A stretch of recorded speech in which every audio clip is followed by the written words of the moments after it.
right, welcome back to another episode of Poddy Majic. Now, this is quite literally the biggest guest I've had thus far. He's fucking massive. He's 6'11". He's a 3-time NBL champion with the Perth Wildcats, NBL Rookie of the Year as well. Yeah. And I cannot wait to get into all your crew and all your stories. Please welcome Tom Jervis. Yeah, I was waiting for an applause. Yeah, I'll put the sound effect on when I do. Yeah, mate, thank you so much for coming down and doing the podcast with me. Yeah, it only took me 2 hours to get here. But I know. I really do appreciate the depths of Canning Vale. I say to everybody, if anybody comes over, thank you so much for coming all the way here, because there'd be no other reason to come down to Canning Vale ever for anyone. No, mate, no. It was worth the drive. It's worth the drive. Good, excellent. Well, me and Tommy were actually doing a little bit of training together as of recently, which would be good. We're going to do a little session after as well. So I'm not looking forward to go find the vomit trail. Yeah, exactly. Yeah, it's more the vomit alley at the side of in between my house and my neighbour Craig. So there's often 4 stuff bites, and it just gets an absolute smell lingering there. Exactly right, exactly. Well, I can't wait to get into your career today. So I'm a massive Wildcats fan, as you know, so I can't wait to hear all these stories of all the bits and pieces that got on. So you had like a really interesting, a battler career where it was just like, you're in, you're out, you're in, you're out, you're fucking doing this, you're doing that. It was pretty cool to be a supporter and watch. How would you describe your career to somebody that maybe doesn't know who Tom Jervis is just yet? Odd. Very odd, unconventional, and yeah, I mean, like Frank Sinatra did it my way, I guess. Yeah. Probably shouldn't have had an NBL career, but it turned out that it worked out that way. But man, it was a ride. Absolutely, yeah, so sick. So let's go right back. So you actually grew up in Kalgoorlie, eh? I was born in Kalgoorlie. Yeah, so that's some of the Wildcats pumped, the Kalgoorlie boy. I was there from, I reckon, till about 4. Maybe 5, and then moved to Perth, Morley boy, the rest of my life. That's when my basketball. One beautiful place of the world, Kalgoorlie, to another. I know. Yeah, Morley's pretty dodgy these days too. So I actually just went to Kalgoorlie a few weeks back to visit my my friend Jack that's moved there. Yeah, and he's lived there for like the last 3 years, and I just haven't. No particular reason, just haven't got around to go seeing him. And we went there, we had a weekend there. Fuck me, what a place! Jesus, yeah, you have some nights there. That's for sure. Yeah, we went to the. I don't know if you've been back as of recently. I'm sure it's been there forever though. The Exchange. Yeah. You've been to the Exchange. Yeah, I think just about everyone they're going to Kalgoorlie's been to the Exchange. It's a place. It's a place, that one there, yeah. And then stumbling. The good thing is you can pretty much walk home from anywhere that you are, exactly right. That was actually good fun. And then from playing in, who'd you actually start playing in the state leagues for? Yeah, so East Perth Eagles is my first club, Wobble district level. So, yeah. And were you always really good at basketball, or was it like something that happened later on? Were you good at other sports? No, later on. I was a late bloomer. Man. I was a baby giraffe running around the court. It was horrible. So couldn't put any weight on. So I was tall, always the biggest kid, but it just looked like I never ate. Just all skin and bones and clumsy as shit. It's hard to get enough food in when you are so tall though, particularly when you're like growing and you just burn the whole time. Yeah, now it's the fucking opposite. And now it's going on. Now I'll just keep going the opposite. I'm not going tall, I'm going wide, but far out, mate. It was wild. Like I remember when my mum actually got stopped once and being like your kid looks sickly, and she was like, fuck me dead. Oh my God, I'm doing my best. Yeah, it's like all he does is eat. Kid, you should see our food bill. Fuck, I felt bad. But I just couldn't put weight on. I was just a big, skinny, clumsy kid. Wow. And horrible. And then when did you actually start to kind of pick up basketball that little bit more and start to take it a little bit more seriously? I would have been probably about 16, 17. Everything started to kind of catch up in terms of my coordination and my hand-eye coordination and the ability to run in a straight line without falling over is pretty much key. Yeah, right. And that is kind of handy to have. Yeah, so it was so about that age group, and then because I was my growth spurt was huge. Then a couple of coaches really started paying interest in me and being like, oh well, because you got the height, you might be actually good at basketball. So they started investing in me in that manner. Yeah, great. And then when did you went to college and you played for 2 different colleges, right? Yeah, so fuck me. 2 years at a junior college in Alabama, and the town, I reckon, about 1,000 people in the whole town. But fuck, so it was me and another bloke from Perth who went over there, and there was another Aussie who was had been there for a couple of years already. But so both from Morley, get on the plane, end up in, where was it? Montgomery, Alabama, I think it was. Wow. We get picked up by just a coach we never met before in our whole entire lives, and he just starts driving us. And we're like, looking at each other, just going like, what the fuck is this guy taking us? Yeah. And it was the woods, like legit the fucking backwoods of Alabama. And it was we got to this place at 3 o'clock in the morning, and so we couldn't see anything. It was pitch black. And then when sun comes up, we go outside and we were, what have we done? Like this is insane. And like junior college is like the wild, wild west of basketball. You basically, guys are on their last chance to make college, or they were just shit kickers in high school, and like they're just doing it to kind of like see what they can get out of it. But fuck, man, like we've seen people holding guns to each other. We've seen just like baseball players just like beating the shit out of each other in front of like just the homes. It was a wild place, man. That sounds fucking full on. Yeah, I got some pretty good stories. Nothing I can say on TV. Fair enough. Sounds like it's the Kalgoorlie of Alabama. I would rather be in Kalgoorlie than there. But I mean, it was a heck of an experience. Like I grew up a lot, like being away from the family for the first time, and like having to be an adult, I guess, as a young kid was it was wild. But yeah, did 2 years there. Was fortunate enough to earn a Division I scholarship to a mid-major school in Alabama again, but it was a proper town. And that was the Trojans, eh? Yeah, Troy University. Yeah, so it was and that was a cool experience. Yeah, it was a good 2 years, and it was. College is fun, man. It's fun. I can imagine. And like it was a small school, like both of them, but like the parties were off the chain, and like it was just. Yeah, it was wild. From what I've heard from everyone, it's like if you're an athlete at one of the schools, you're a superstar. Yeah, it's not like it is like football's the massive sport over in the South, and so like everyone was on the football players, and like that was like massive. But we had a really good team my last year there, and so like we were kind of getting treated differently, and it's not nice, but I mean like. I'd go to a class and a teacher would be like, oh, you're looking pretty tired. I know you got a game coming up. Like, don't worry about today. Just go back to bed. And I'd be like, fuck yeah. Like, all right. No problem. So I didn't actually finish with a degree, but it was fun though. So yeah, it worked out. That worked out pretty well. But I mean, yeah, doing that whole experience, like, I mean, some people have a really shit time and some people have a really good time. It's really a flip of the coin. Totally. Yeah. And then from that, you finish up your college career, you come back to Australia after that, or was there somewhere that you went in between? Yeah, so I'd originally come back, signed an agent, and yeah, it was like, oh yeah, I'm going to go play basketball somewhere. Like I really wanted to play for the Wildcats, and that was my ideal dream. Yeah.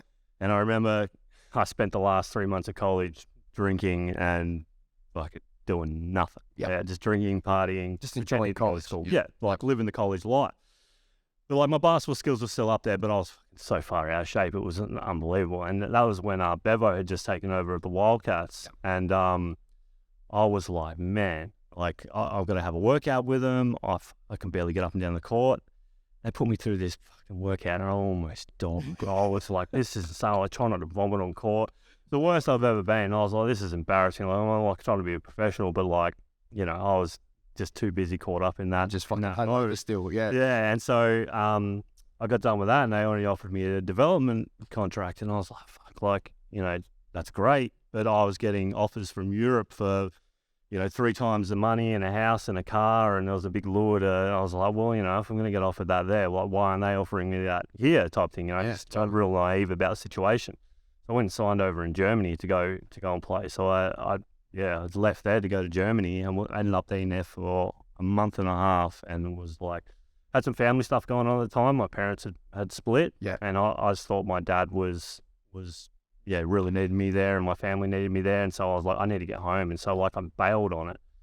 The worst decision of my life. Because like, you don't understand that, people are adults and they can handle themselves and like they all turned out to be fine. But at the time, like it was like the worst thing that's ever happened to me. Well, yeah, you're a whole world away. Correct. Well. That's I'm in a country that no one speaks English as well. Well, they do speak English, but like, like it's... But they're not as nice to you speaking back in English. Like 100%. If they have to resort to English, they're kind of like... Germany. It was, and you're going 3 a days practices and just wrecking you. And so like I bailed on it. And then I came back to Perth and being like, oh, I'm definitely going to get an NBL contract. Like, I know I'm good enough and all the rest of it, and just nothing. Like, couldn't get a gig for 3 years or whatever until I got the job with the Cats later on when Trev took over. Yeah, and then in that 3-year period you were playing in the SBL, what did you have to do and what did you work on yourself to get yourself back up to getting an opportunity maybe at NBL level or elsewhere? It was interesting because, like, I worked out with the Cats, like I was a training player, like on and off. And so pretty much through that whole period, like I'd spend a few months there and go when I can, because I also had to work, like I had to earn some type of money. And they got a bit upset with me because like I was missing practices because I had to go and earn some cash. I'm like, well, you're not paying me to be a training player. So it's like, I don't know what I can kind of do. So I was just playing in the SBL and I was getting a little bit of money from that and just kind of getting myself in shape. And like I was playing well in the SBL and that, but like cracking into the NBL that time was possible. It was like winning the lottery. Yep. And so, yeah, I just kind of was kicking about. And then that year, it would have been, 2013, 14, I was playing in the SBL with Adam Ford, was my head coach with East Perth. And he was like, I'd told him previously, like, this is my last year playing SBL, like I'm done with basketball for a while, like I might come back to it. A couple of weeks later, he comes through and says like, oh, Trev's come on board, there's a new coach looking for an Aussie, like, I'm going to put your name forward. Like, how do you feel about that? I'm committed to like giving it away. Like, you just started that a little bit of a checkout kind of period going like. Yeah. So I was like, fuck, like I could do it, 100% I'll do it, but I can't do it as like a development player or a trainer player. Like, it has to be a rostered spot, like, so if you can get that done, like, I'd fucking froth. And he's like, oh, just leave it with me, I'll talk back to you. And he goes, spoke to Trev, like, he's really keen to go see you play. So he's like, he's going to come to Bunbury and watch you play a game of basketball. And I'm like, oh, fuck, all right. Like, I need to be on today. Like, I'm going to have a fucking massive game. I was playing really well anyway. I'm like, oh, this is in the bag. Like, he's going to love what he sees. Yeah. And I reckon I got 15 minutes in before I fucking was fouled out. I'm pretty sure I threatened to fucking kill a ref. No. Just abused the shit out of him. Like, it was hitting people and just, I just shut the bed. No. And I may have got ejected. I can't remember if it was that game or a because I've been ejected a few times at Bunbury. In the state league, I'm an arsehole. So, of course. But yeah, I just remember going to the locker room. 40 comes in after, and he's like, I'm like, oh, I'm sorry, man. Like, that was embarrassing. And he's like, oh, we'll just see what he says, type thing.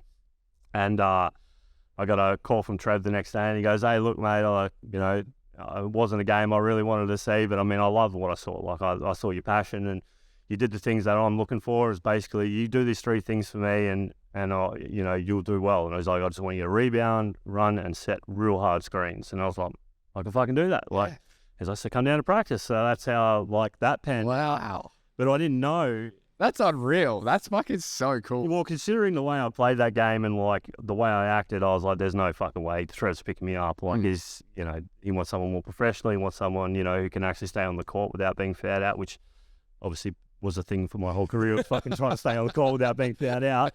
But I didn't find out till later on that 40 actually put his job on the line. He goes, if he doesn't turn out to be a good player, because apparently the other coaches had vetoed me and been like, nah, he's not worth his time. Yeah. Put his job on the line. He said, if he doesn't turn out to be a good player after this year, like, you can sack me.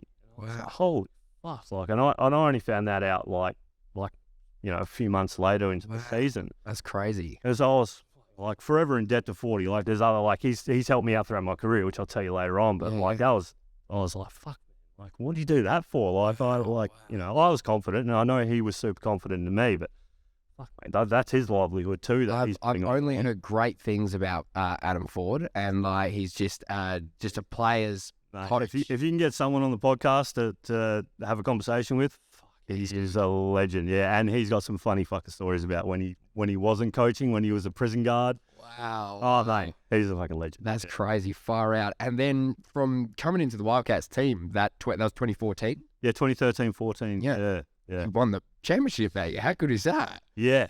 Fuck it. What a ride. What a ride. So, I mean, like, I wasn't expecting much just in terms of, like, I was, just a backup big and, wasn't expecting to play big minutes and that. And, the first 6-7 games of the season, Matty Knight was unfortunately injured. And so, like, I had to run up to the starting role. And that was crazy. Like, remember the first game of the season, I think pretty sure, it would have been Adelaide that we were playing the first game of the season at home, and getting to like first buckets of the season and then of my career as well. Like I was, it was wild. Like I wasn't expecting to have that big of an impact, and just the way that it kind of all panned out for that. It was crazy. I mean, that championship series was wild. Yeah. Like, I mean, we were just chatting a little bit before, like that Adelaide 36 team was unreal. And just, the fight that happened at Perth Arena, and like, we see, man, there was a lot of feeling. There was a lot of feeling in it. Like, but the game, it would have been game 2 when we went over to Adelaide. So all our partners and stuff went to that game. Yeah, and it was like, the atmosphere was unreal, because where they played in Adelaide was an older gym. Like, it was a sick place, but all like it was wooden stands. Kind of like Challenge Stadium. 100%. Yeah, like that, a little bit bigger and a little bit on top of you. Yeah. And I just remember, like, do you remember the Miami Heat when LeBron was playing for them, their Seven Nation Army? Like, they started playing that. They did that for their intros, and man, the place was rocking. Like never heard noise like that. I mean, the arena's got up there, but it was just because of how old it is, wooden stuff. And I just remember looking over them and like how fucking hyped they were, and being like, oh shit, here we go.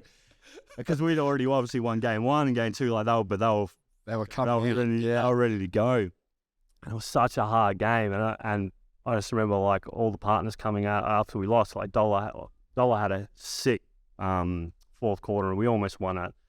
But I just remember because it was such a close game, the partners after being like, we're getting abused. People who were like fucking like threatening to kill us and stuff, like wanting to beat us up. I'm like, what the fuck? I'm like, just because I'm wearing Wildcat stuff, and I was like, man, this is regular basketball. Why are people fucking acting this way? Well, the funny thing with NBL compared to like, say, if go to watch a footy game, if you go and watch a footy game, there's probably, if it's a home game, probably about 80% the home team, and then there might be about 20% of the away team. But the NBL basketball, if there is 10 people... 100%. If there's 10 people in the stadium, that's a big turnout for the other team. 100%. Yeah, like you're on your own. You're on your own. Like, there's a lot of corporates that went over on that, but I mean, like, they're sitting in nice boxes and they're kind of away from it all. But the girls are just in the thick of it. They're like 3 back from our bench, and just where all the abusive people usually get put to just scream at us and that. But man, it was a wild run. The oldest rookie of the year. I mean, like, that was my next question. Was you won rookie of the year that year? Yeah. Like I mean, the crop was very small, obviously, because I won it.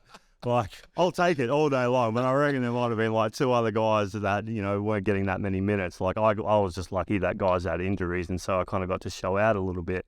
But I mean, I was rooming with James Ennis during the. What was he like? He was great. He's one of the best players that I've ever played with, just in terms of what he can do and how nice he is. Like, he's just a quality guy.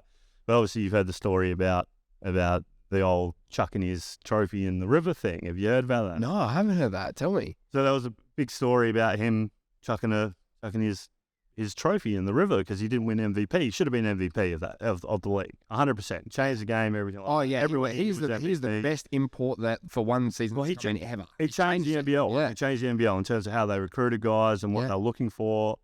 But I just remember, because it was a big thing, like, he chucked his thing in the river.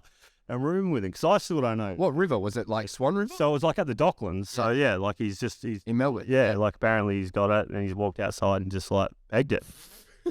But pegged it in front of the Adelaide 36's CEO who were playing in the grand final. Oh, yeah. So there's a big story that got out about that. But I mean, I still don't know to this day. So I was rooming with him. I never saw it. Yeah. And he said it was in his bag the whole time. So I'll take him word for word for that. But fuck, I was like, mate, you couldn't have, if you did do it, you couldn't have chucked it at the worst fucking time. Exactly. Like, right in front of the CEO of the LA 36ers. As if they're going to get out. And we're playing the next week. Yeah. Oh, mate, it was fucking, But he was a legend of an import. And, like, just the way he changed the NBL and his ability to, like, get buckets when he wanted. I mean, they reffed him in the grand final series so he wouldn't win that MVP as well because of, allegedly what he did to the awards night. That's my opinion anyway. Yeah, totally. Well, I remember going and watching when that season that he was playing, and even if the Wildcats lost, I'd walk out and go, great game. Like, that was just because he'd be doing a dunk off the fucking backboard. Yeah. He'd be doing 180s. He'd be doing all this shit. Like, I was pumped because I had front row seats to it. I'm just sitting there fucking courtside being like, this is amazing. Like, how fucking good this guy is. That's so sick. He, I followed him on Insta. This was probably about 3 or 4 months ago. And he followed me back, and I've gone, oh, yeah, that's pretty fucking cool.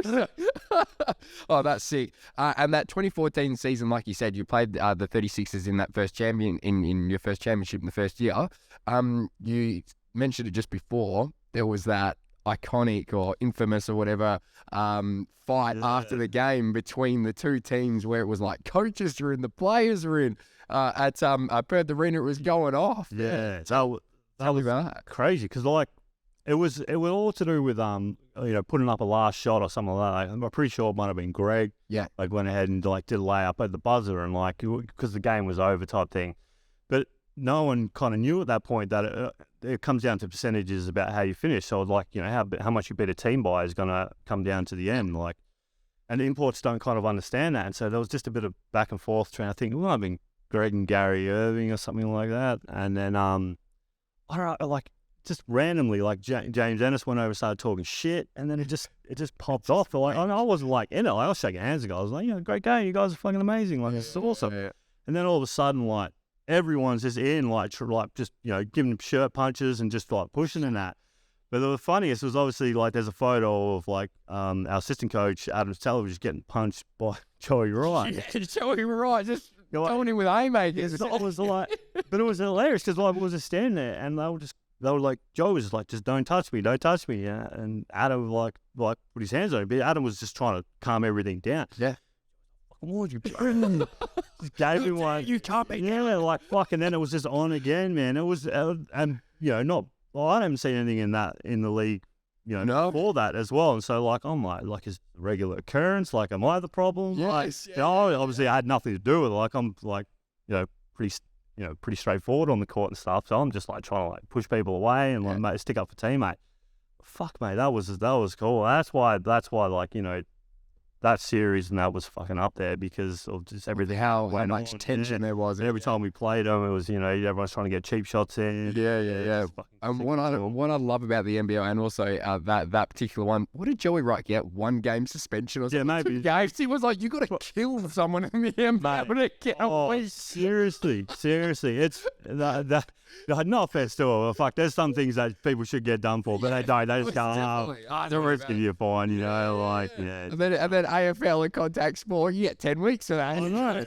It's fucking backwards. But I mean, they're trying to build up. I'm sure they'll put the leash back on soon, but fucking the moment you get away with anything, it's really crazy. It is fucking crazy. Yeah, I feel sorry for the AFL boys. They'll be watching it being like, are you joking? Look at this.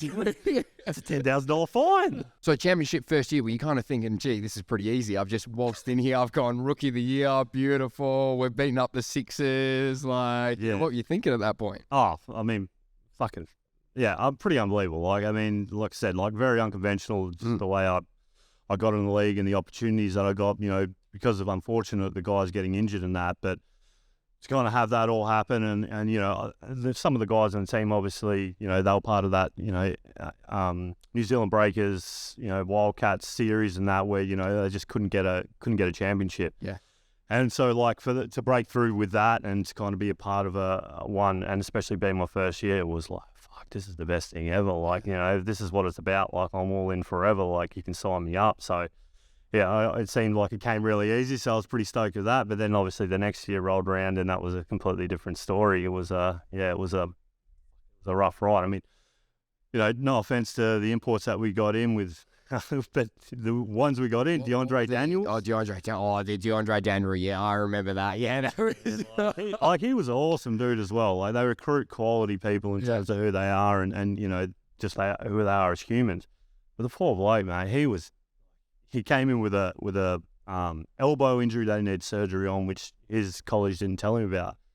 And the poor dude was like basically going blind, and no one knew. Like he walk into the locker room, and he's sitting there with his phone like this far away from his from his face. Work out what's going on. Yeah, is everything all right, mate? And they're like, it's like, oh yeah, like it's all good. And so they had to go get him tested. he was almost going blind, so they had to get some surgery done for him so he could see again. So he sat out like a fair portion of preseason, and then I think maybe the first couple of games as well. So he can never really, get any consistency with him.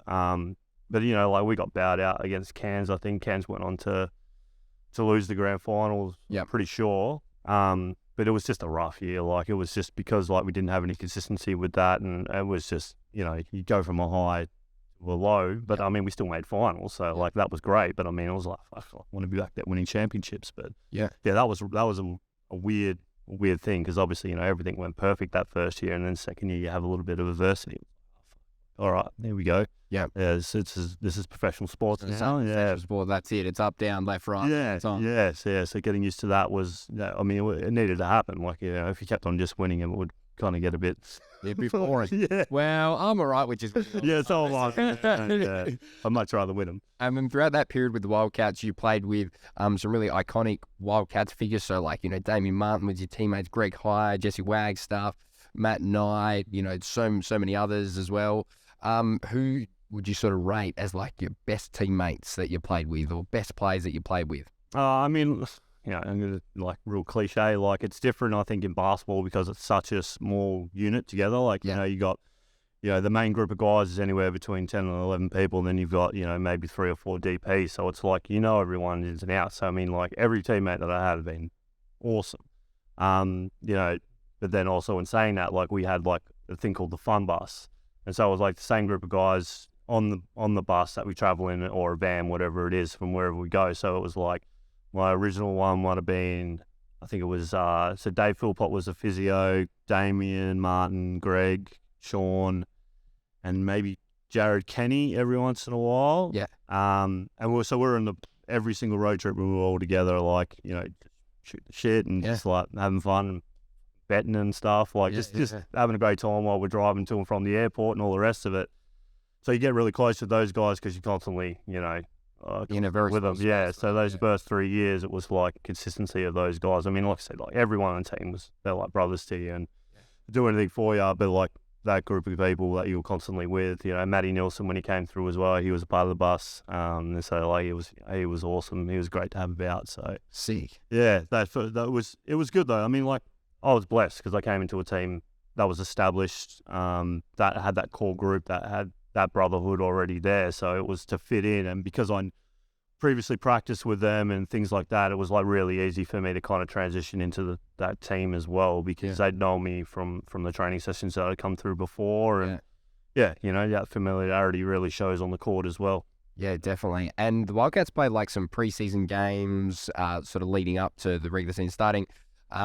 Against some NBA teams, and you guys fly on over there, or vice versa, whatever. Did you play in any of those games? Yeah, so started because I'd gone to Brisbane, obviously. Yeah. So that was the first time that year they did the NBA versus NBL tour. So I played against Phoenix Suns. Yeah, which was whilst you were at Brisbane. This is while I was at Brisbane. Yeah, so it was kind of cooked though because I just had my daughter was just born, and then I think like 2 weeks later I was on the plane to go. Wow. And so it was really it was shocking for me because like I just want to spend time with my daughter and and these games kind of mean nothing. Like it was just a promotional thing. Fuck, like like I'd rather and at the time obviously Tyson Chandler was the center for the Phoenix Suns, and he was like my idol when he was playing for Dallas Mavericks. He helped them win the championship and that, and I was like, I'm gonna get to hoop on him.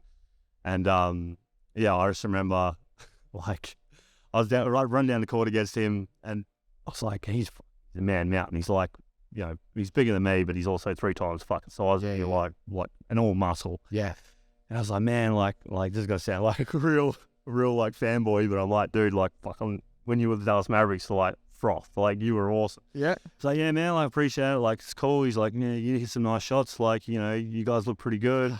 And then I was like, fuck, like that's great. And then like 2 seconds later, the fucking dude's dunking. I'm just like, oh man, like, fuck me. He's giving you a souvenir. I was like, yeah, but like that was like, it's a shock. Is like, you look at these guys and you idolize them. It doesn't matter like, there's close to the same age or anything like that. Like the NBA is the pinnacle, and so like to get to hoop against guys like that, especially guys that you idolize, playing for teams that you idolize.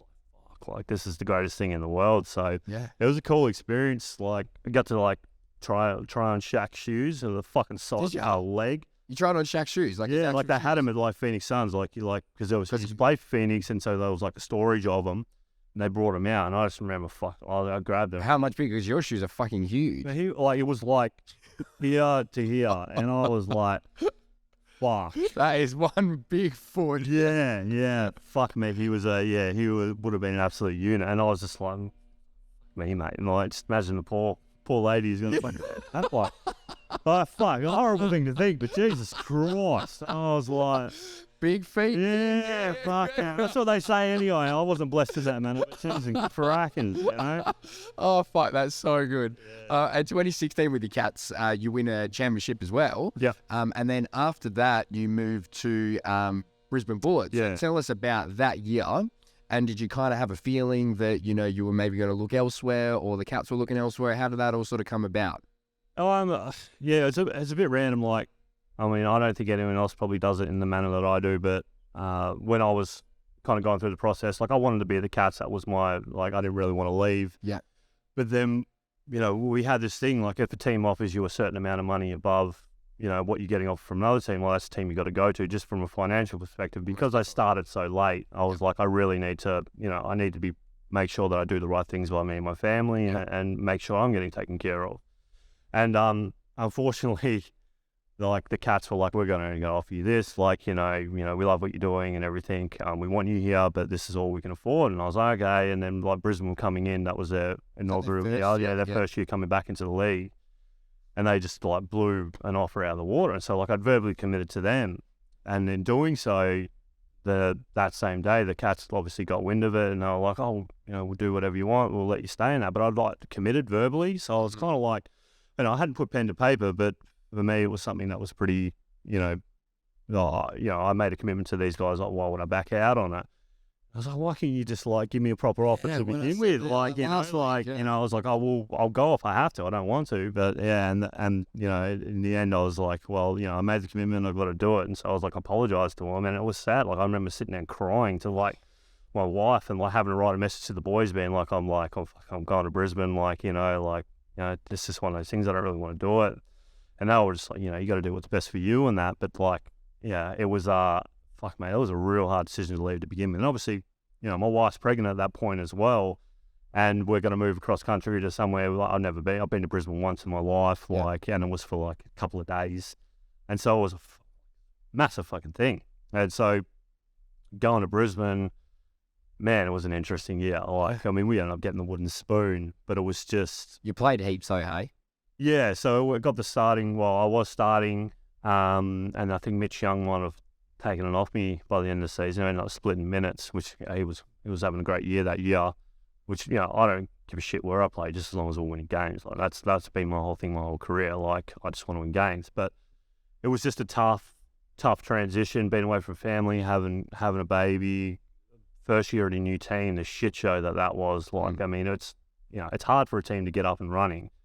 But then, like, you don't understand it until you go into the environment of, like, how good you had it at the Cats, because they were already established and their fan base, and it just wasn't running in the way that it was, like, told you're accustomed to. Accustomed to. Well, you've also just come in, like you said, at the, the Cats are so successful for so long. 100%, yeah, and winning a championship and all the rest of it, and then coming into, you get promised a lot of things when you're signing a contract regardless, and, like, those things, depending on what they are, like, might not come to fruition anyway, but like, what lifestyle was going to be and what was expected and stuff, what was said just wasn't hitting the mark. And like, that was like a tough thing to kind of like, go through. And then like, on top of that, watching the Wildcats fucking go and win another championship off the back of Bryce Cotton.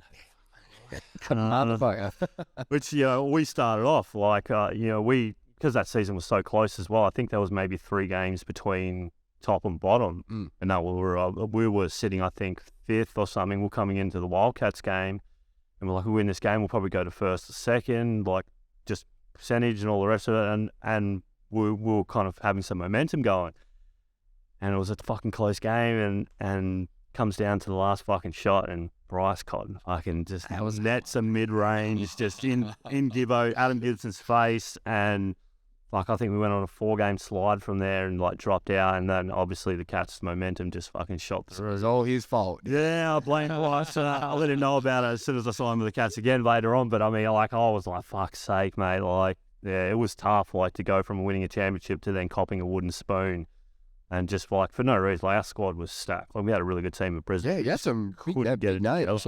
Yeah, it was just a shit show. So yeah, that first year at Brisbane was a fucking, it was a learning curve in terms of, you know, being gracious and losing, I guess, in terms of like how to get better and what I kind of need to do and things like that. So yeah, it was interesting. And I was looking up some like, clips and articles and stuff like that, obviously leading in here. So I've got, bits and pieces just to refresh my memory of your career. And there was one that popped up when you were in Brisbane. Did your wife get her identity stolen or something? Oh, no, fuck, mate. That's a cheese and crackers. So wow, what is that? Because I remember it in the paper at the time, and then I saw it again and I went, oh yeah, I remember this. Yeah, I mean, this might take over the podcast in terms of what it was, but so it came from when I'll go back to the story later in terms of like what happened with Brisbane. We hired an au pair. We didn't know at the time who she was. We knew her as a certain person. Her name was Samantha Poddy. She was an amazing young kid, like come from a wealthy family and was like traveling the world as an au pair and all this stuff. Like, everything kind of checked out. And, a year and a half later, after treating her like my daughter and like bringing her into the family, find out she knows who she says she is. And like, it's, we get into that a little later. But it's a fuck, man. Like it was probably one of the worst experiences I've had just as a dad, knowing that someone had like, been looking after my daughter and helping her family out, but like not being who they said they were and not knowing like what they're involved in and who they're involved in and who's been around my daughter. Fuck, mate. Oh my God. Yeah, so that was a real shitty moment. That's a Netflix fucking documentary. Well, they're bringing out a documentary about it. Are they really? Not Netflix, but I think Paramount maybe or something. But like they've all asked us plenty of times to like join in on it. We don't want to. Like that's not our. We just wanted to make sure that people knew who she was, and it didn't happen again. Yeah, to the next person, which almost, funny enough, almost did to someone like a couple of houses over who we knew when we were living in Melbourne. Like she tried to like go as live in au pair with them, which thank God that we put the word out and they saw a photo of her and they go like, we just got done with an interview with her and like we were about to hire her, and I was like try and get her to come back so the cops can come in. Anyway, tried to set up a sting, but it didn't work out. Wow. But so it turned out right. So the second year I was with Brisbane, obviously another fucking wooden spoon, cops to the dome. It was just a fucking shit show of a year. Guys injured, they go. I had opt-in. It was on me, so I was like, I'll opt in. Like I want to see this contract out. Like I fucking love, I love the trajectory that we're going. I know we've got 2 wooden spoons, but I know we're going to fight finals next year. And then I got a call like the next day from the head coach, Andre, and he's like, oh yeah, like thank God, like really thankful that you've opted in, but you're not going to play. I was like, what?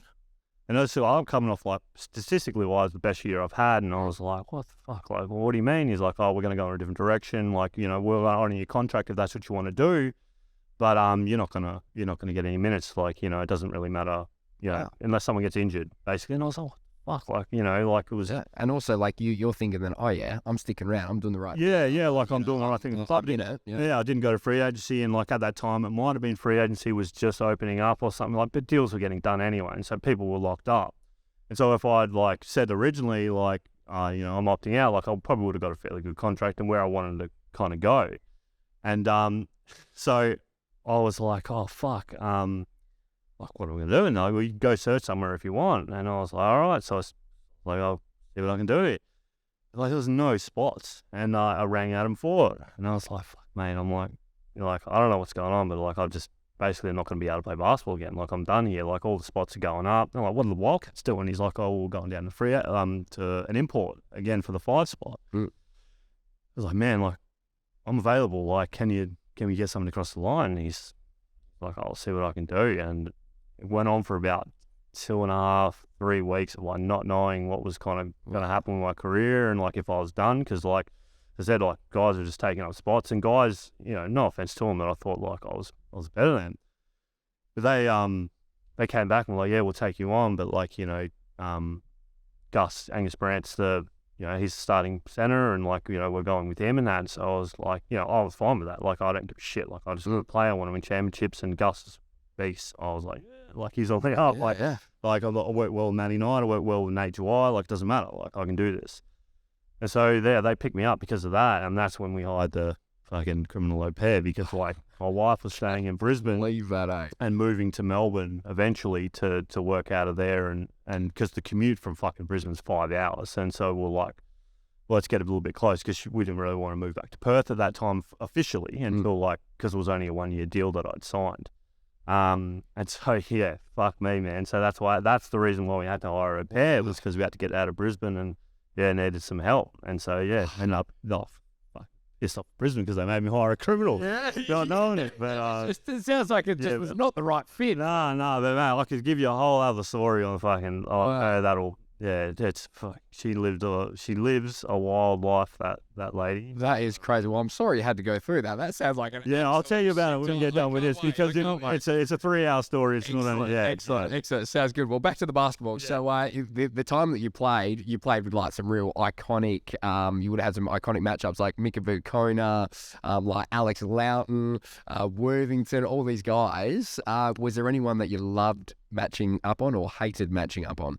I probably like, I mean, all those guys, especially Alex Loughton and Wertho, like, they're from the old school, so they give you nice little cheap shots and things like that. Like, Wertho will talk a little bit of trash, but he's like, fine off the court, and like, it's just all cheap shots. Were you much of a talker, or? No, I wasn't good enough to talk. And when I did talk, like, I panicked. Like, I got a recollection of like me and Mitch Creek, like I might have fouled the shit out of him or something like that, and like, he'd come back with something like, you may be tall, but you're a fucking bitch or something like that. Just like something, just like a little stinger. And I didn't know what to say back to him. I was like, ooh, how about you shut your mouth? Like, just the worst fucking trash talker in the world. I had nothing for him. And I remember standing at the free throw line, and like, I might have been Jesse Wagstaff was like across to me. He was like, say that for? And I don't know, man. Like, I had nothing. Like, anyone that ever talked shit to me, I was just kind of like, fuck. So like, I was just like, I was the worst trash talker in history. Like, I'm dodgy. Like, I hit people and things like that. I did always love you because it was just like it looked like, it was an accident, clumsy big man, but that was all it. I mean, some like always this way, and the arms getting in the way. I loved it. Some of it was clumsy shit, but for the most part, it was I knew what I was doing. I mean, I had a role. Like I said, like, my whole thing was, I was told to do this. I could do way more than what I was, given credit doing. Yeah. But that's what kept me in the league. So I was like, fuck, I'll do it. If you need me to hit someone, I'll hit him. You need me to hard foul something. Because when I first came into the league, I was on the transition. So you're still allowed to hard foul people. You're still allowed to, give them a good hit. Yeah. And everyone be okay with it. But now you do it. And it's totally different. People just lose their minds over it. So it's so that's it. I mean, that's how I stayed in the league. Yeah, crazy. And just hardest matchups that you had? Yeah, Nate July, I mean, you can't, like, having him as a teammate was the greatest thing in the world, because it fucking sucked at practice. Jesus, I've never been as sore in my life as I had going up against him. Like, he just manhandled me. And like, I'm talking like, I'd be trying to do a post-up move on him, and he'd put one hand on me and just like kind of pick me up and put me over. I'm like, bro, what the fuck? Like, just leave me alone. Like, because I was a little bit quicker than him as well. Like, I'd try and get around him, and he'd just grab me and just give me a little heave. But I mean, playing against him, it was fucking, it was hard. Like, he's huge, massive, and he can spin really. Yeah, like his ability to move for that size was unreal, and he's just such a good dude. So, like, he'll talk to you the whole game as well, and like, he'll be pissed off when you do something to him, and he'll let you know when he does something good. Like, but he was never like a dickhead about it. It was just fucking like, it was just coolness. Like, he was just awesome dude. So, but because I played state against them as well, against him and Aaron Baines. So they were on the same state team. Yeah. And well, like I said, like, I couldn't put any weight on, but I was fucking 6'10", and so like, I had to fucking match up against them, and they were like as big as what they were. Yeah, and more athletic. And I just remember, like, play after play, them just fucking two-handed, just dunking on me, and just like, this is fucking unfair. Like, these two are NBA. I know, because like a couple of years later, they're in the fucking NBA, and I'm like, this isn't fucking fair, man. Like, why can't I be like them? Nate was the best. Like, he was. What I love about Nate, Joe White, is his voice does not match the person, you just go like, you're expecting this to like, gee, like. Yeah, just go, mate. He's the most gentlest, nicest human being. He looks like a great man in life. Like having him as a teammate was one of the most quality things I think I've gone through. Like he was an awesome bloke. So now 2019, back at the Wildcats, and they won the championship again that year. Seems to be a recurring thing. You get Tom Jervis in, man, the Wildcats, whack, you get a championship. Yeah, that was another one. Yeah. You know. Tell us about that, yeah. Yeah, look, it was that was a rough year, obviously being away from the family and that, like amazing in terms of, you know, we got to go play in the NBA again. We played the Utah Jazz and lost by fucking 45 points. Who did you play on then? Banked us. Who was it? Oh, fucking Rudy Gobert. Yeah, like that. Yeah, that was fun. But like, well, I had Donovan Mitchell got me on a fucking ISO, and I just remember he looked me dead in the eye and just fucking had a big smile on his face and was like, I'm going to fuck you up. And he just crossed me arm, just like went to the rack, easy layup. I said to him after the game, I'm like, you didn't have to fucking smile at me. And he's like, well, I knew I had you. I was like, well, fuck, mate. I'm like everyone knew that. You didn't have to say it on my face. Yeah. And then we played pretty well against Denver. That was good. But, I mean, we had that stigma the whole year, and it was kind of a shitty thing that, like, if we didn't have 3 imports, we weren't going to win a championship. Yeah. And that was, like, the reoccurring thing. I think we're in the top 2 most of the year, like, or at least top 3 most of the year. You got Bryce Cotton, it counts as 4 imports anyway. Yeah, it does. Yeah, it does. And, like, it was constant. Like, yeah, like, you're not going to win a championship without 3 imports. This isn't the team. But, like, in reality, if you look at the squad that we had, I reckon, you know, I think Reese Vague would have been our 10th man. Yep. You know, so if you do look at it from that standpoint, 1 through 10 were all either starters or you know, previously starting at a team in the NBL. Everyone we had in the squad, we had Nordo as the backup point guard. You know, you got Nick Kay. We had a squad and we just weren't getting any love for it. And anyway, this is the funny side. I haven't told this before, and only a few people really know about it. Great. And so Poddy Majic. Yeah, exactly. Yeah. So like I got fired, and so. Yeah, it was wild. Like, because of all the pressure that was going on, the media was cut like that NBL overtime and everything like that. They started pushing up, you need 3 imports. And, like, the pressure started getting built on the club. And, like, so this is my version of it. Yeah. And, like, this is from my version told, obviously, from me, for assistant coaches as well and other people around it. And so I got a phone call one night. We went on, like, a 4-game slide. And we always go, like, on a slide around that December, January area. We lose games. It's just fucking what happens. If you go back in Wildcats history, I feel like it's just a constant thing since we've been at the arena. But you lose over that period. I don't know what it is. But anyway, we're going through that slide, and I get a phone call, and they're like, "Oh, come meet me." And it's from Matty Nielsen. He's like, "You know, I just need we need to have a chat." And he's like, "Mate." So I went out for a beer with him, and he's like, "Yeah, look, mate, they're probably going to move you on." And because I was like, fuck, really? He's like, yeah. He's like, they're going to go with another import. But look, so it's a 96% done deal. Like, I just wanted to give you a heads up because, like, at that time I looked at, like, giving away basketball to be back with my family because a heap of shit that was going on. The low pair, like, shit started going a bit weird there. But anyway, I told Greg that I was probably going to give it away after this year. And so, you know, Greg had a chat to Matty, and Matty was like, I want to make sure your family can be here if this is going to be your last game. So I want to give you the heads up. Fuck, man, like, this is how it ends. Like, you know, this is crazy.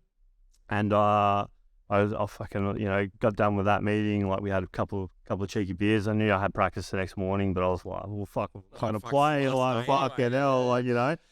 And I just remember calling Greg on the way home, and fucking, like, I was bored. Like, I was like, fuck me, mate. Like, this is fucked. Like, this is out of our control. Like, our team that we're going to have is going to win a championship anyway. Had a meeting with Trev the next day. He's like, look, it's not 100% done deal, but, like, you know, I just need you to get through practice and you'll know after practice. So, like, he's like, just practice. Fuck, like, you know, like, how am I meant to have my head on straight? And, like, I said to him, like, we're going to win a championship with this. I know it, like, well, this is, you know, if you do sack me, I still know that you guys are going to win a championship. Like, it's not because of me that you're winning one, but I'm like, this is a good group. Like, anyway, get done with practice. Only a couple of guys knew. They saw that I was pretty head fucked that whole time. But anyway, I get done, and then Trev comes out and just goes, oh, don't worry about it. It's all good. Yeah, I'm sticking with you guys. Like, fuck everyone else. And, you know, we're going to win it. Wow. And I was like, holy shit. So, like, 48 hours of just fucking absolute roller coaster shit. Anyway, it comes out, I find out a little bit later that the only reason I got stayed on is that the import pulled the pin. He's like, last minute, he said, I'm not coming over. Like, no, that's not what I want. Who was the import? I got told it was Carrick Felix, who played for Melbourne United the year before and helped them win a championship, win their first championship. I was like, well, he's a fucking 3-man. Like, why are you getting rid of a 5? Yeah. And we didn't need, at any position, we doubled up. Like, we were fine. Fucking livid, man. So I got really lucky that I didn't get sacked. Like, and I don't know whether it was I wasn't playing well or whatever, whatever it was. And so I was really lucky. And then I was going into the championship series and that, like I had some pretty good games. Like game 3 and game 4, like I played pretty well and was able to help the team win. And I was dodgy as fuck in the first game, setting screens on Bubbles and Castle Ware and that. But like I probably shouldn't have. Yeah, probably shouldn't have been there. So I got really lucky. Like I said, like a real odd career in terms of like shit just kept on falling my way. That is crazy. Well, it sounds like shit didn't fall your way, but then it made everything happens for a reason. Yeah, well, 100%. It was into place at the end of the day. Yeah, 100%. So it was that was a fucking wild experience, and to win that championship, like that was probably my favourite one, just because of the shit that was going on at home, like over in Victoria, and then fucking almost getting sacked and not getting sacked, and like my minutes were real sporadic. Like, there was no consistent. And then like because of Brisbane, what happened in Brisbane, like I'd committed to playing with them. Yeah. And then like that, like almost being out of a job with that. So it was fucking wow. It's stressful. I'm stressed just hearing about it. Oh my god. I keep reliving it in my head. It's 10 times worse. But so it was a wild ride. To win that was fucking crazy. And I mean, Greg's told the story on this before about how we got done where they flew us back to Perth. And, they're sitting in the ground fucking having an absolute time, the staff. And there's us at a cricket club in fucking 40-degree heat. Oh, mate, what a way to celebrate. Just cut everything off. Of course it happens like this. Yeah, exactly. So, fuck, mate, that's wild. And at the end of that year, so were you offered a contract for after that year, or you retired after that year? Tried to sign back with the Cats, but they were stuck on a number, and the offers that I was getting were just not even close. And I was like, well, if you're not even going to come to the table, then I've got to do. So I signed with Cairns. Yep. And then probably about a month after I'd signed, I had to pull the pin because of what was going on at home with the criminal that was living with me. And so, I'd given it away. I was like, I'm fucking done and dusted. I need to be home with the family. That's the right thing to do. And the missus' business was taking off at that point where it was like, financially we were going to be okay if we did it. And so, did that. COVID hit within a week. So that the week that COVID hit, we found out that Victoria was getting locked down. Like, you were fucked if you were going to stay there. And so we were living in a rental, and we're like, we didn't want to get out. And so within a week, we'd found a house in northern New South Wales and got out of our rental agreement with them, signed with them. House packed up within 7 days, and I drove across the border the night that everything closed up. Wow. So my missus flew out that day, and so it worked out fucking perfect. I spent a year in northern New South Wales, and that was as COVID was going on. And then I get a random phone call from Trev saying, how you feeling? Do you want to come out of retirement? What the fuck you talking about? And he's like, well, Majic's gone down with a snapped Achilles, unfortunately, and so we're like, we'd love for you to kind of come on board. Like, I haven't done fucking anything. Like, I'm like, what's going on here? And it turns out Greg Hyde put my name in the hat, speaking to Trev, because I was coming back to play in the state league here. Yep. And I was like, Trev, like, I don't think I'm up to scratch. And I turned down the initial offer with him. I'm like, I can't do it. Like, I'm not going to be good enough. Mm. And then probably a week and a half later, he calls me back and, basically kind of came to an agreement to let me have 2 weeks of working out and see how my body can go. And if it holds up, then I'll okay it and I'll fly to Perth. And so I got done with the 2 weeks. Probably lost about fucking 5 kegs because of how hot it was up there and that. And was like, all right, let's do it. And so they flew me over to Perth without a contract being signed. Missus still over in northern New South Wales. And then I get to the airport. And because New South Wales had been locked down, like at that time, they were like, it's a hot spot. You can't come into Perth no matter what, unless you've got like an exemption from like the chief of police or whatever. Yeah. And So I get to the airport, and like on the airplanes, there was no mask. Everything was fine. I flew out through Brisbane because you could go across the border. It didn't really matter. Everything was like a different world. I get to Perth, and I've got no mask on. I'm just kind of, no one had masks on. I'm just cruising around, and the cop's looking at my paperwork, and he goes, "Oh, you're coming from New South Wales?" And I was like, "Yeah." I was like, "Yeah." So I live in northern New South Wales, like basically on the border of Queensland. He goes, "Where's your fucking mask?" And I was like, holy shit, what's going on here? It just starts. Shit, oh my God. Just starts. We got a 2319, 23. Yeah, like I was like waiting for like me to get shaved down and fucking, get the spray put on me. And I was like, what the fuck's happening, man? And it's like, you're not allowed to be here. Like, how the fuck did you get on the plane? I'm like, if you read the paperwork, I've got an exemption. I'm playing for the Perth Wildcats, so they've got me a special exemption. I'm allowed in. Sit down over there. It's like 9:30. And I was like, oh shit. So I sat down, and I didn't get out of there till midnight. They were like, oh, we don't know how we got on the plane. All this shit. I'm like, I have an exemption. I've got a quarantine for 2 weeks. The plane. I showed my ticket, and I walked on. Yeah, and like it got to midnight, and he finally comes up and he goes, "You got friends in high places. You've got to go quarantine for 2 weeks." And I'm like, I'm aware I've got to quarantine. I've been saying that. Yeah. Anyway, yeah, it makes me go, and I was just like, this is such a pointless exercise. But this is my first experience coming back to Perth. And like, I mean, I know Perth during COVID was like, pretty hectic, and like, everyone was safe and all the rest of it was locked out. I was like, what the fuck is going on? Yeah, yeah, that's full on. But so I went to 2 weeks of lockdown, and this is what, like, I was like on the verge of like getting into some pretty good nick. Like I knew like I was going to get my body good for the season, and that the guys were going to come back from Brisbane. But about 5 days left of my quarantine, Brisbane became a hotspot, and so they were going to have to come back and quarantine. So they spent 3 days in a hotel in Brisbane while I was finishing up my quarantine, and then I get a phone call with Trevor. I haven't signed a contract at this time or anything like that. And he's like, "Look, if you want to join the team, you're going to have to come back and do another 2 weeks of quarantine. But this time I've got to be in a hotel with one of the boys." Fuck me. And I was like, so I haven't signed a contract. I've got to do I've just done doing 2 weeks of quarantine. Like I've barely been able to get for any of that. None of this time. Like none of this time. Like because I hadn't signed anything. They had to like medically clear me. Yeah. And I was like, fuck. Like what? Like like I really want to join the team. I really want to do it. But this is another 2 weeks. Like my fucking mental health, like rotting. Totally. And I was like, and anyway, like I ended up going. Obviously did it. But like they came back.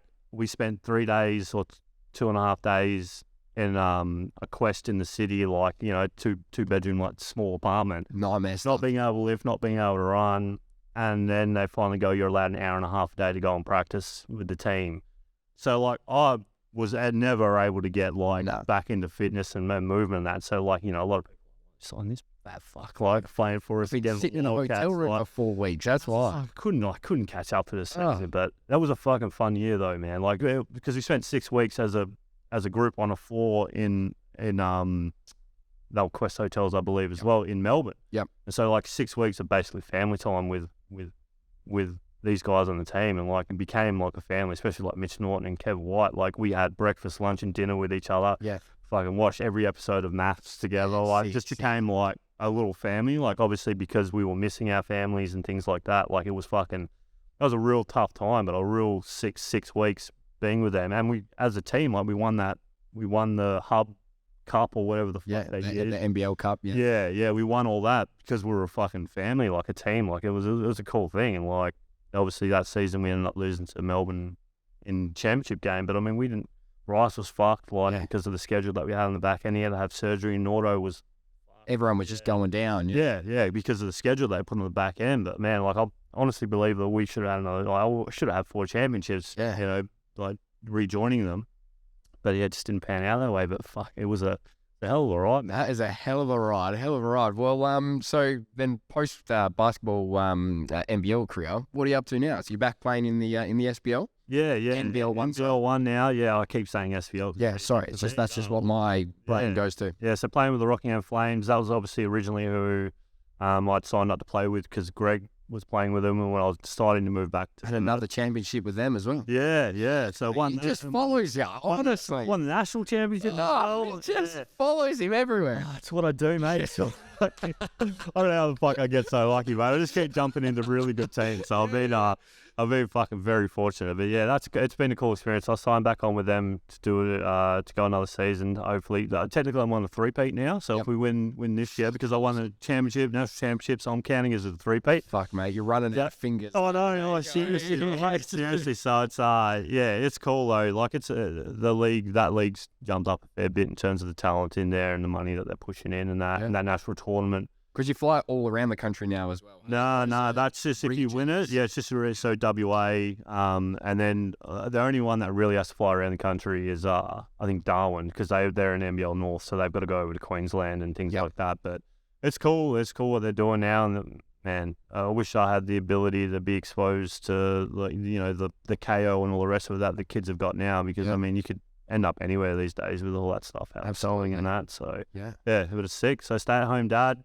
Fantastic. Yeah. Well, she goes to school 5 days a week, so I'm basically just a stay-at-home human on a farm. That's fucking. You're about to become a full-time athlete with me. Yeah, exactly. So I was a fair few kegs too heavy at the moment, so I was like, "Man, she got fucking help." Yeah, we're gonna fucking sort it out. That's exactly what we're gonna do. Well, we're gonna as soon as we finish this, we're doing your weigh-in, we're doing your photos, doing your measurements, we're getting in here, we're lifting some stuff. It's gonna be fucking awesome. Be a fucking athlete again, man. I can't wait. Proper athlete, mate. So the NBL club's gonna be hearing this. You know what? We might get Tommy back. Yeah, look, I bring championships. So just as long as you've got Dame Martin, Bryce Cotton, and all the rest. As long as you got guns, I'll bring you on. Oh, mate, that's fucking awesome. Well, hey, thank you so much for coming and doing the podcast with me. I loved hearing all those stories. That was so good.